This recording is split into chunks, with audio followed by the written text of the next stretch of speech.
Pues seguimos con la serie que estamos hablando, estamos conociendo al enemigo, estamos a través de la palabra y con la ayuda que el Señor nos enseña en su palabra, conocer que tenemos un enemigo y conocer cómo trabaja el enemigo. Cualquier deporte, ¿verdad? El fútbol o cualquier deporte se toma el tiempo con el entrenador para conocer al adversario, ¿verdad?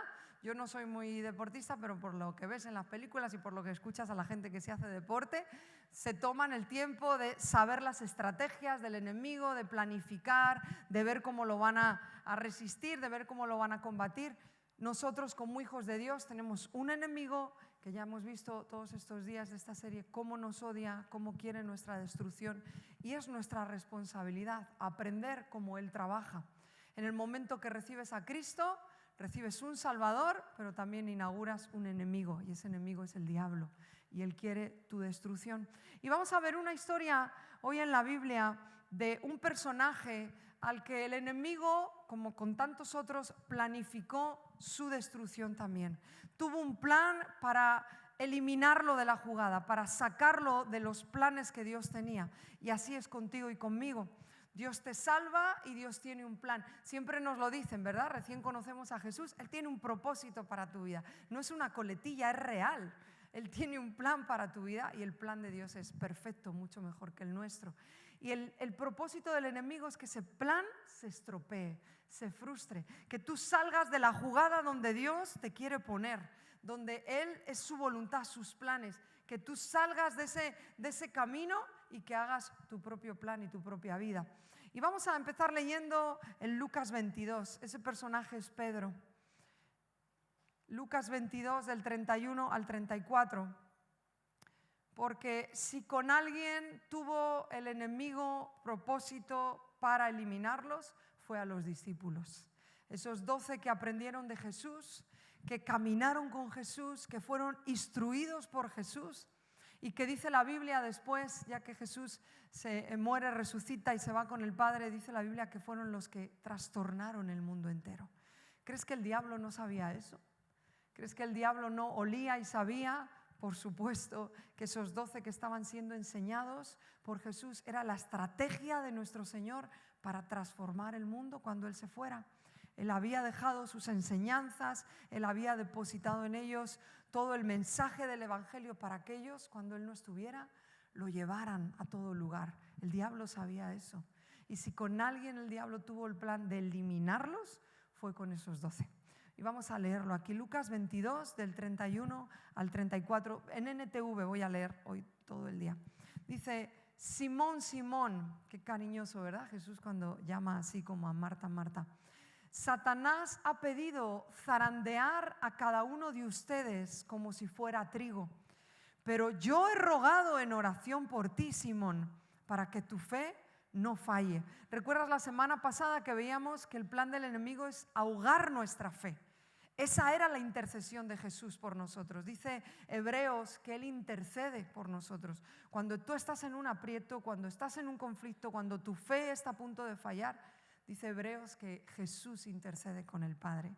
Eso es otra historia, pero bien interesante y bien bonito. Dice: de modo que cuando te arrepientas y vuelvas a mí, fortalezcas a tus hermanos. Y Pedro dijo: Señor, estoy dispuesto a ir a prisión contigo y aún a morir contigo. Como decimos aquí, se vino arriba, ¿verdad?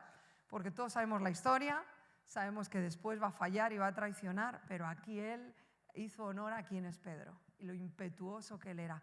Señor, intercedes por mí, sí, pero que sepas que yo estoy dispuesto a ir contigo hasta la muerte, a morir por ti. Y Jesús le respondió: Pedro, déjame decirte algo. Mañana por la mañana, antes de que cante el gallo, negarás 3 veces que me conoces. Vaya escena, la conocemos, ¿verdad? Pero impacta mucho volverla a leer, y en esta versión está muy clara. No sé si sabes lo que es una zaranda. ¿Cómo me han dicho en la primera reunión que se llamaba ahora? Una criba.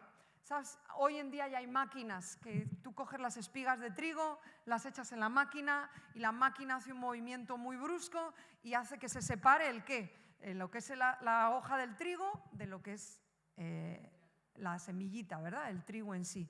Eso es el ejemplo que está poniendo Jesús. Con una criba, dice, el enemigo ha venido a zarandearte. ¿Tú has visto alguna vez, antiguamente, hacerlo con una criba? Lo fuerte que había que hacerlo. Goyi lo ha visto, ¿verdad? Lo mismo hasta lo has hecho, ¿no? También.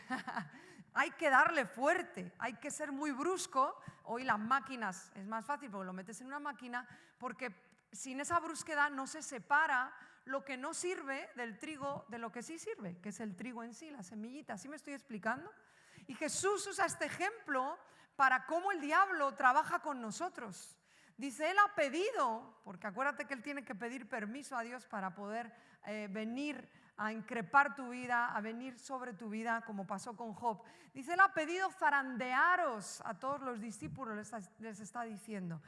Daros esa brusquedad, porque así viene el enemigo, es violento, es brusco, pero Dios se usa de eso para que sea separada en nuestra vida lo que sirve de lo que no sirve.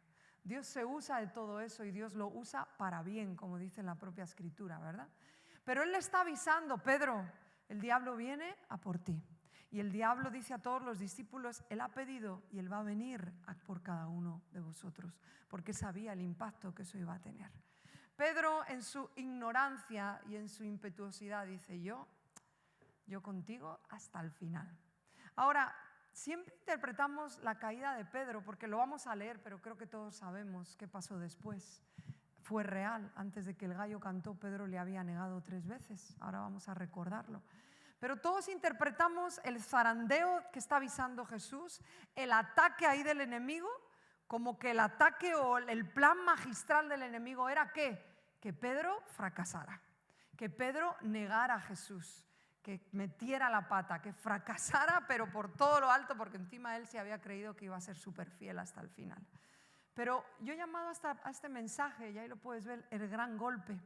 Porque el gran golpe del enemigo, viendo la historia total, no era que Pedro fracasara. El gran golpe del enemigo no era que Pedro negara a Jesús. Ese era el medio por el cual el enemigo había planeado el gran golpe. El gran golpe del enemigo era que Pedro claudicara y dejara su llamado. Vamos a ver hoy cómo automáticamente después de que él fracasa, él renuncia al llamado que Jesús le había hecho y él vuelve a pescar. ¿Recuerdas 3 años antes cómo Jesús le va a buscar un día de pesca? Lo llama y le dice, sígueme. Y dice la Biblia que Pedro, ¿qué? Dejando todo, le siguió. Jesús le llamó, Jesús le hizo un llamado, Jesús le preparó 3 años junto con los otros 12 para que cuando Él se fuera, Él impactara al mundo entero, Él llevara el evangelio, Él llevara el mensaje. El gran golpe del diablo era eliminar a Pedro de ese plan. ¿Has visto alguna vez en las series de policías cómo ponen a todos los enemigos y según van encontrando al primero, los tachan, ¿verdad? Me encanta cuando ponen todas las fotos, ponen todas las pistas y ponen todo en un tablón, ¿verdad? No sé si será verdad y los policías de verdad lo harán, pero en la serie sale. Y me imagino el diablo teniendo a los 12 en un tablón, ¿verdad? Esto es mi pura imaginación, esto no es Biblia, teniendo a los 12 con sus fotografías y diciendo, este es el plan para eliminar a este y queriendo conseguirlo. ¿Y sabes qué? Casi lo consigue con Pedro. Estuvo a esto de conseguirlo. Vamos a recordarlo hoy. Pero casi consigue que Pedro renuncie para el resto de su vida a su llamado y se sienta tan indigno de lo que Jesús le había llamado a hacer por ese fracaso que él había tenido, que casi consigue que Pedro nunca más vuelva a estar en el llamado que Dios le hizo. Por eso he llamado este mensaje el gran golpe, porque mira, el diablo, estamos aprendiendo en esta serie cómo viene y a través de las heridas las usa para reventarnos y son herramientas que él tiene para atacarnos a través de nuestras debilidades, a través de las brechas abiertas que dejamos. Todo eso lo estamos viendo, pero para mí, por lo que he visto cómo el diablo trabaja y en el cuerpo de Cristo cómo funciona, para mí el gran golpe, el magistral del enemigo siempre será la culpa. La vergüenza por nuestros fracasos, la condenación por aquello que, incluso como un Pedro, no, Señor, yo hasta el final te obedeceré, y fracasamos. Y esa vergüenza y esa culpa y esa condenación suele ser el golpe magistral del enemigo para que tú y yo digamos un día, bueno, se ve que no soy apto, se ve que yo no puedo y se ve que la vergüenza que estoy pasando nunca más voy a poder afrontar lo que Dios me dijo que hiciera. Vamos a leer el episodio donde, un poquito más adelante, donde surge el fracaso de Pedro, Lucas 22. Lucas 22 del 54 al 62. Porque tú y yo creemos que conocemos nuestras reacciones, ¿verdad? ¿No te pasa que a veces hasta tú mismo te sorprendes de cómo has reaccionado? Y suele ser mal. Suele ser que nos sorprendemos para mal. ¿No te pasa que a veces tú tenías muy claro que ante un conflicto tú ibas a resolverlo bien, a reaccionar bien, a hablar bien, y de repente fracasaste? Y tú mismo te sorprendes de tu propia reacción. ¿Te ha pasado? A mí muchas veces. Yo creo que eso le pasó a Pedro. Y es que tenemos que tener claro que solo Jesús nos conoce al 100%.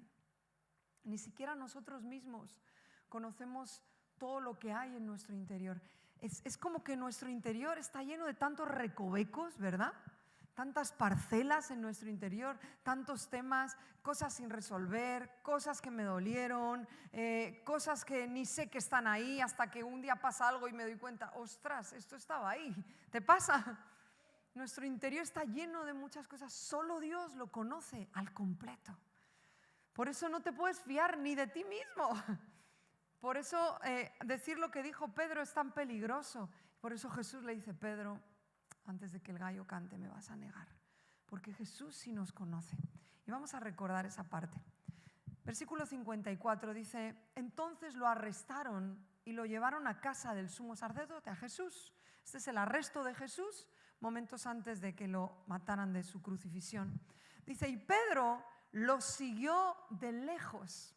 Acuérdate de otras partes de los evangelios que dice que los demás discípulos se fueron, echaron patas, o sea, se escaparon, no querían estar en ese conflicto, tuvieron temor, tuvieron miedo y se dispersaron.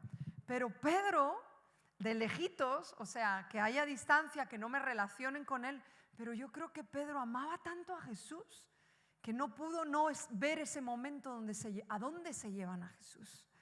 O sea, él siguió al escuadrón romano, arrestaron a Jesús, se lo llevan como un delincuente, se lo llevan como un preso. Imagínate Pedro que momentos antes le había cortado la oreja a uno. La pasión de Pedro por el Señor es palpable. Yo creo que Pedro amaba al Señor con todo su corazón. Se llevan a su Señor, se llevan a su Maestro. Él no salió huyendo, pero sí lo siguió de lejos. No lo quiso perder de vista. Sigo leyendo, dice, los guardias encendieron una fogata en medio del patio y se sentaron alrededor, pues me imagino que haría frío, ¿no? En la noche. Y Pedro se sumó al grupo, se juntó con los guardias. Una sirvienta lo vio a la luz de la fogata y comenzó a mirarlo fijamente. Y al rato, y por fin dijo, este hombre era uno de los seguidores de Jesús. Pero Pedro lo negó. Mujer, ni siquiera lo conozco. Primera negación. Después de un rato, alguien más lo vio y dijo, seguramente tú eres uno de ellos. No, hombre, no lo soy. Segunda. Y contestó, alrededor de una hora más tarde, otra persona insistió, seguro este es uno de ellos porque también es Galileo, por su forma de hablar, lo supo. Pero Pedro dijo, hombre, no sé de qué hablas. Inmediatamente, mientras aún hablaba, el gallo cantó. Qué fuerte. Negó conocerlo, negó seguirlo. Al mismo Señor que le había dicho años antes, sígueme, y él le había seguido. Y negó incluso su lugar de origen, negó incluso que era de Galilea. Qué fuerte, ¿verdad? Este momento para Pedro. Vamos a seguir leyendo. Dice, de repente las palabras del Señor pasaron rápidamente, perdón, me he saltado la línea más importante. Inmediatamente, mientras aún hablaba, el gallo cantó. En ese momento, ahí no sé qué versículo es, pero ahí seguimos la lectura. En ese momento, el 61, en ese momento el Señor se volvió y miró a Pedro. Quiero que pienses en la escena. Era un patio donde estaban los soldados en la fogata. Y en ese mismo patio, en un lado, tenían apresado a Jesús. O sea, eso quiere decir que visualmente Jesús y Pedro podían verse. No había una pared por el medio, no había una distancia tan grande, no sé exactamente la distancia, pero donde estaba Jesús apresado era suficiente distancia para que Pedro y Jesús se vieran. Por eso Pedro estaba ahí en ese patio, porque amaba tanto a Jesús, no quería perderlo de vista. ¿Qué van a hacer con él? Ahora, este momento es muy fuerte, porque dice que en cuanto le niega las 3 veces, canta el gallo y al momento siguiente Jesús se da la vuelta y lo mira. Creo que una mirada de Jesús es impactante. Cualquier momento que leemos en los evangelios donde Jesús miró a alguien es estremecedor, la mirada del Señor. Pero en un momento así de fracaso, he fallado a Jesús. No solo estoy viendo mi fracaso, estoy viendo mi orgullo caer, porque yo que decía que hasta la muerte iba a estar con Él, de repente me encuentro negando hasta que lo conozco. ¡Qué fuerte! Y el Señor se gira y sus miradas se cruzan. ¿Has visto un papá alguna vez mirar a un hijo que con la mirada lo dice todo? Porque, como solemos decir, hay miradas que matan, ¿verdad? Yo hubiera echado esa mirada a Pedro. Yo hubiera girado la cabeza, le hubiera mirado con esas miradas de padre que no hace falta ni que le diga, al llegar a casa te va a caer una. Solo con la mirada tu hijo ya lo sabe, ¿verdad? Yo hubiera hecho esa mirada. Pero aquí la palabra que usa este versículo para mirar, en griego, mirada significa esto: interés, amor o preocupación. Ahora entiende la mirada de Jesús a Pedro. Me imagino que si el original quiere decir eso, su mirada fue de: estoy aquí, Pedro, pasó lo que te dije, pero estoy interesado en tu vida, ¿cómo estás?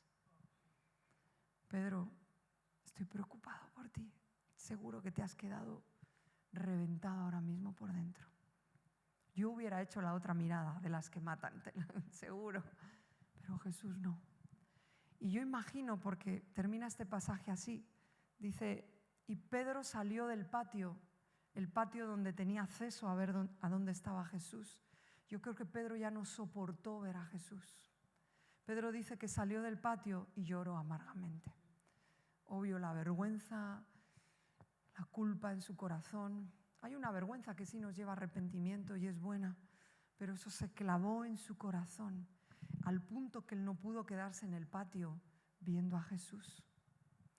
Hay fracasos que traen a nuestra vida una vergüenza que hasta son una barrera para ponernos a orar, porque ni podemos plantearnos el mirar a Jesús. Y sabemos que su mirada sana, y sabemos que su mirada es de amor, y sabemos que su mirada es de interés por nosotros, lo sabemos aquí, pero hay momentos de tanta vergüenza en nuestros fracasos que el hecho de pensar de meterme a un cuarto a mirar a Jesús, ni puedo. ¿Cómo afronto esa mirada de Jesús en mi momento de mayor vergüenza y mayor fracaso? No sé si me estás entendiendo. Se clava en tu corazón y a partir de ese momento comienza el golpe magistral del enemigo y comienza el golpe final donde dice: este es mi momento para traerle tanta vergüenza y condenación que se sienta que nunca más es digno ni para mirar al Señor, ni para levantar su cabeza, y mucho menos apto para aquello para lo que Dios le llamó. Ese es el golpe final del enemigo. Por eso el golpe no era la negación, el golpe venía ahora. En este momento Pedro se plantea su vida de nuevo. El Señor va a morir, va a ir a la cruz. Si Él resucita después, Él tiene algunos encuentros con sus discípulos, pero ya tenemos a un Pedro que su mente ya no estaba en lo que Dios le había llamado a hacer 3 años atrás cuando le llamó en esa barca y le dijo: ¿recuerdas? Yo te voy a hacer pescador ¿de qué? De hombres. Ahora él ya no está, su mente ya no está ese llamado. ¿En qué buscó Pedro entretenerse para no afrontar la vergüenza que había en su corazón? Voy a volver a pescar. Esto es lo que se me da bien, esto es lo que he hecho toda la vida, gano pasta, paso el día a día, me siento bien haciéndolo porque encuentro que se me da bien hacerlo. No quiero todavía afrontar la vergüenza de haber negado al maestro que tanto amaba. Yo no dudo ni siquiera en el fracaso de Pedro que él amara a Jesús. O sea, sería de tontos pensar que fracasó porque no amaba a Jesús. O sea, la vida de Pedro es una pasión por Jesús, ¿sí o no? Los evangelios nos dan muestra y hasta momentos antes de la pasión que él tenía por su Señor. Él no se hubiera ido de ese patio, él no hubiera perdido de vista al Señor si él no hubiera fracasado. Lo que le hizo salirse de ese patio fue su fracaso y su vergüenza. No puedo ya estar viendo a Jesús. Pero es impensable que Pedro perdiera de vista al Señor para que fuera a la cruz. Él lo amaba con todo su corazón. Pero el fracaso le metió en esa trampa del enemigo. Y vamos a leer la última parte. Vamos a leer la historia, el cuadro donde Jesús vuelve y le saca de esa condenación y de esa vergüenza. Porque quiero que en este cuadro y en esta historia te pueda haber reflejado tú y me pueda haber reflejado yo. La Biblia entera está llena de la gracia de Dios. La Biblia entera es una muestra de un Dios que nos ama y que oportunidad tras oportunidad va tras nosotros. ¿Sí o no? Lo leemos y lo experimentamos. La Biblia entera desde principio a fin nos habla de un Padre que quiere alcanzarnos, de un Dios que es justo, y es verdad que hay cosas que Dios no permite, no transige, pero es un Dios que nos busca una y otra vez y que cada mañana nos da oportunidades nuevas. Esta historia de cómo Jesús vuelve a por Pedro es un cuadro maravilloso de la gracia de Dios. Yo no sé cómo tú batallas con este tema. A partir de hoy espero que podamos oler al enemigo en todos los asuntos que vienen con culpa a nuestro corazón, pero creo que de lo más difícil que enfrenta el ser humano son los fracasos. Si tú metes en una sala a 1000 personas y haces la misma pregunta a todos, ¿qué es lo que más te asusta en la vida? Estoy casi segura que la mayoría dirían fracasar. Tenemos miedo a fracasar. Enfrentamos muy mal los fracasos porque nos sentimos avergonzados. Y cuánto más cuando se trata del Señor al que amamos. Cuando se trata de que sabemos lo que Él ha hecho por nosotros. Yo quiero vivir agradándole a Él. Y viene un fracaso y echa a perder esa idea. Y me siento tan indigno, tan frustrado, tan fracasado. Y escuchamos mucho sobre la gracia. Gracia de Dios es lo que Él nos da que no mereces y no merezco. Escuchamos mucho, leemos mucho, escuchamos en muchas predicaciones, pero ¿quién comprende al completo la gracia de Dios? Nadie. Que un Dios que nos ama te ve fracasar y te sigue amando y sigue estando ahí para seguirte dando. Nuestra mente no entiende eso. Nuestra mente humana no entiende al completo ese amor y esa gracia tan fuerte y tan profunda. Es incomprensible. Y este cuadro espero que nos ayude a entenderlo un poquito más. Dice así, Juan capítulo 21, versículos del 1 al 19, atiéndelo bien, porque ya hemos visto esa parte de la historia. Jesús resucita, hace apariciones en algunos momentos a sus discípulos, pero tenemos a un Pedro que había abandonado su llamado a causa de ese fracaso. ¿Sí? ¿Hasta aquí se entiende? ¿Sí? Hola, ¿estáis despiertos? Bien.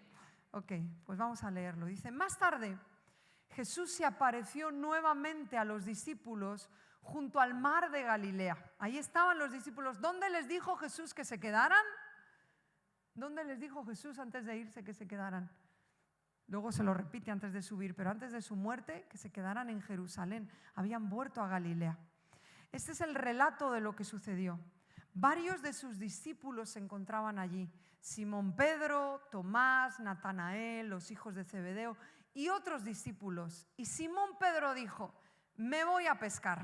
Estaban ahí al frente del mar y él dijo, me voy a pescar. Nosotros también vamos, dijeron los demás. Así que, era un líder, ¿verdad, Pedro? Así que salieron en la barca, pero no pescaron nada en toda la noche. Al amanecer, Jesús apareció en la playa, pero los discípulos no podían ver quién era. No sé si te es familiar esta escena. No sé si recuerdas el llamado de Pedro, Andrés, cómo Jesús los llamó. ¿Recuerdas a un Pedro que era qué? Pescador. Y cuando Jesús lo llama, esa noche que había pasado, no sé si te acuerdas. ¿Pescaron o no pescaron? Nada. La misma escena, salieron a pescar y no pescaron nada. Y en ese momento, dice, lo acabamos de leer, que Jesús aparece en la playa. Después de toda la noche sin pescar, después de la frustración de estar toda la noche despierto para traer los peces y poder cobrar al vender esos peces, viene sin nada. Y llegando a la orilla ven que en la playa aparece Jesús. Y cuando en tu vida y en la mía, aunque no hayamos pescado nada, aunque vengamos frustrados, aunque vengamos derrotados, cuando Jesús aparece, todo cambia, ¿sí o no? Jesús apareció en esa playa. Y es tan bonito en esta historia porque Jesús volvió a buscar a sus discípulos. Un Jesús ya resucitado. Arma la misma escena que al principio cuando les llamó a Pedro, a Andrés, a los que eran pescadores, y volvió a la playa a buscarlos. Y cuando Jesús aparece en tu vida una y otra vez, a veces somos tan brutos que por nuestra vergüenza ya ni le llamamos, ni le decimos, Jesús, te necesito. A veces nuestra vergüenza nos tiene, como he dicho antes, impedidos hasta para orar. Porque orar es mirar a Jesús. Pararnos a orar es buscar a Jesús. A veces nuestra vergüenza nos impide hasta esos momentos de orar. Pero Jesús es tan increíble, nos ama tanto que Él va a volver a buscarnos. Y Él aparece en tu playa, aparece en la mía. Aquí es donde decimos, yo, amén, en una playa, ahí en el Caribe, ¿verdad? Llámalo playa, llámalo tu habitación, llámalo tu lugar secreto, llámalo en tu trabajo, donde sea, Jesús aparece de nuevo. Y ese es el principio de que la historia vuelva a cambiar. Dice, los discípulos no podían ver quién era y les preguntó, amigos, ¿pescaron algo? No, contestaron ellos. Entonces Él les dijo, echen la red a la derecha de la barca y tendrán pesca. Y ellos lo hicieron y no podían sacar la red por la gran cantidad de peces que contenía. Como la primera vez, ¿verdad? No podían sacar la red de tan llena que estaba. Creo que todavía no sabían que era Jesús, pero sí lo intuían, porque fíjate, le obedecieron, echaron la red donde Él les dijo. Dice, entonces el discípulo a quien Jesús amaba, Juan, el que escribe esta historia, le dijo a Pedro, ¡es el Señor! ¡Qué emocionante!, ¿verdad? Es el Señor, ya resucitado es el Señor. Cuando Simón Pedro oyó que era el Señor, se puso la túnica, porque se la había quitado para trabajar, ya era un currela en todas, ya llevaba el traje de trabajo. Hasta ese punto él ya había renunciado a su llamado. Se tiró al agua y se dirigió hasta la orilla. ¿Cómo no iba a hacer eso Pedro, verdad? No esperaríamos menos, ¿no? Corriendo a Jesús se tiró hacia la orilla. Los otros se quedaron en la barca y arrastraron la pesada rellena de pescados hasta la orilla, porque estaban solo a unos 90 metros de la playa. Cuando llegaron, encontraron el desayuno preparado para ellos, pescado a la brasa y pan. Qué rico, ¿verdad? A estas horas con el hambre, pescadito a la brasa, un poquito de pan. Jesús había hasta preparado el desayuno para ellos. La vergüenza por tus fracasos, la vergüenza por mis fracasos, nos impide disfrutar hasta de la comida que Él prepara para nosotros. Porque cuando tú esperas un padre enojón que esté así esperándote para cantarte las 40, para mandarte a un rincón, en vez de eso tenemos a un Dios que no solo viene a la playa y nos busca, sino que nos está esperando con un banquete. Eso se llama gracia. ¿Quién entiende eso? Yo no. ¿Quién puede entender eso? Nadie. Pedro ha negado de la manera más bruta que alguien puede negar a alguien, a Jesús. No vamos a minimizar lo que Pedro hizo. Sí estaba fuerte. O sea, Pedro, has negado hasta conocer a Jesús. Pero ese fracaso propiciado por el enemigo, obviamente, pues Pedro ahí le entró a ese asunto por sus miedos, sus temores, sus debilidades, lo que ya estamos viendo en esta serie que el diablo usa. Propiciado por el enemigo, pero Pedro, ese fracaso hundió su corazón. Su corazón estaba en una herida, había defraudado a su Señor. Y la respuesta de Jesús es todo lo contrario a lo que tú y yo esperaríamos. Yo no te espero con una mesa con comida, yo te espero con una lista de decirte todo lo que hiciste mal y de decirte, ahora vas a pagar por esto, por esto, por esto. Esa es nuestra mente. La gracia de Dios no es así. Vamos a seguir leyéndolo. Dice: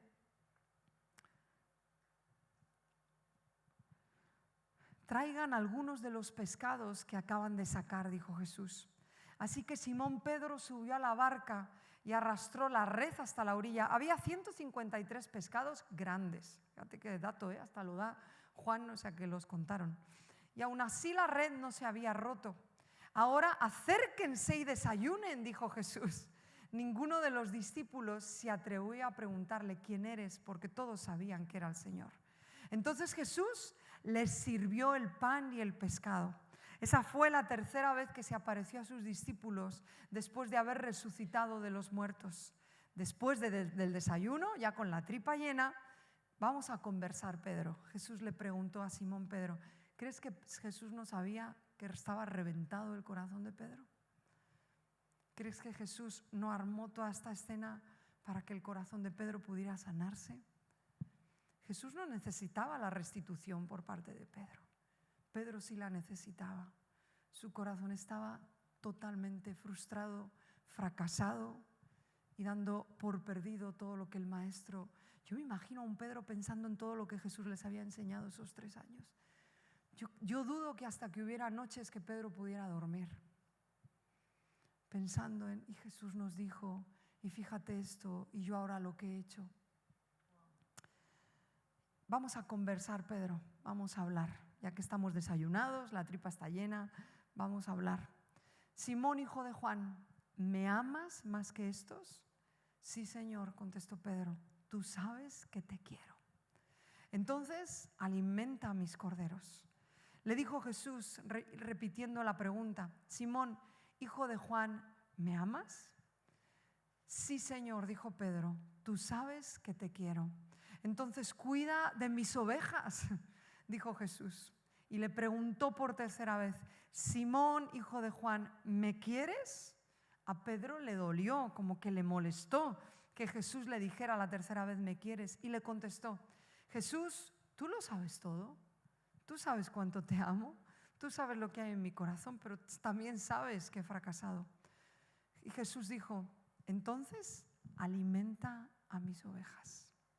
Todos sabemos, se ha predicado muchas veces, 3 veces le preguntó, 3 veces le negó, una por cada vez que había una herida en su corazón por haber fracasado.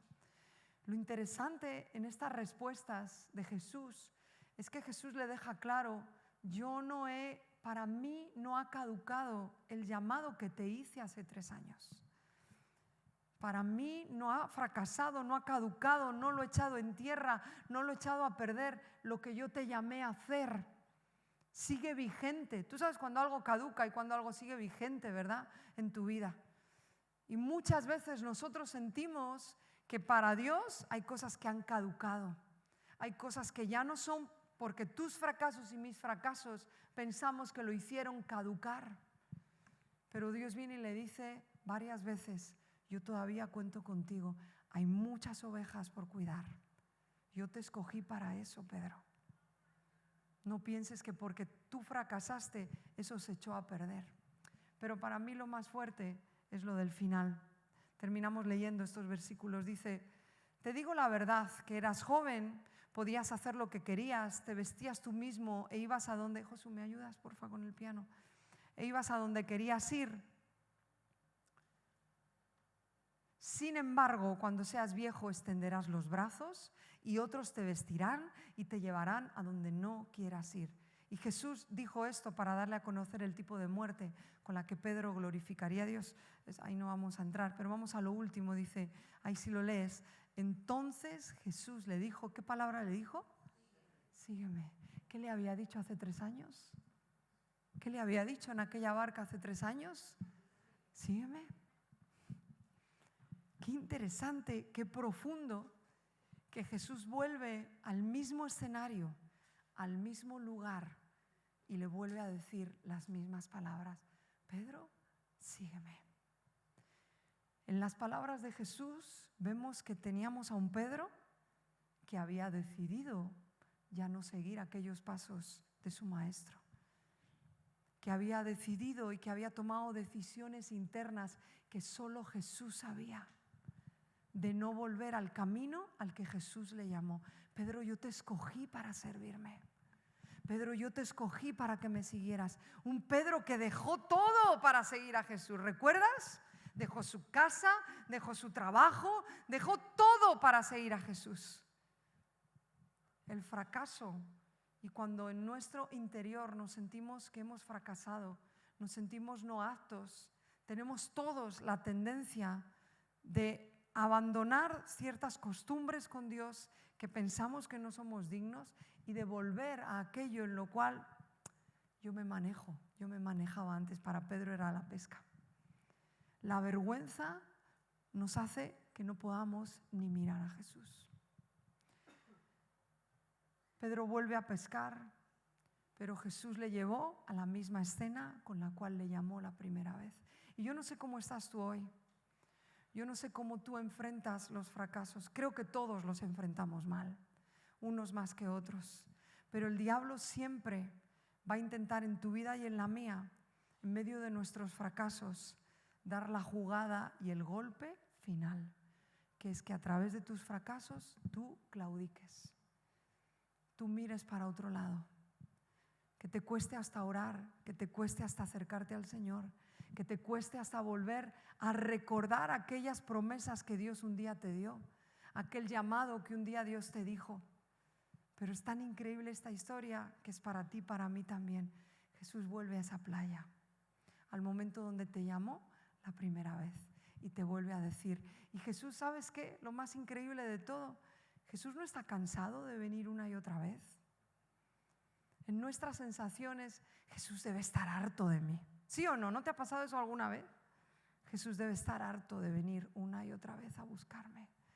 ¿No está cansado Jesús?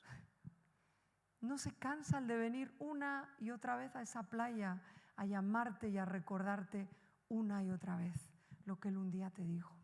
A recordarte cuánto te ama, porque su carácter es gracia y es amor. Él no se cansa, pero tenemos la sensación que hasta voy a ir y se va a cansar. Va a estar cansado de mí el Señor, va a estar harto de mí el Señor, y eso no tiene nada que ver con lo que Dios es. Y esta historia nos lo muestra. Amén. Ponte en pie, vamos a orar.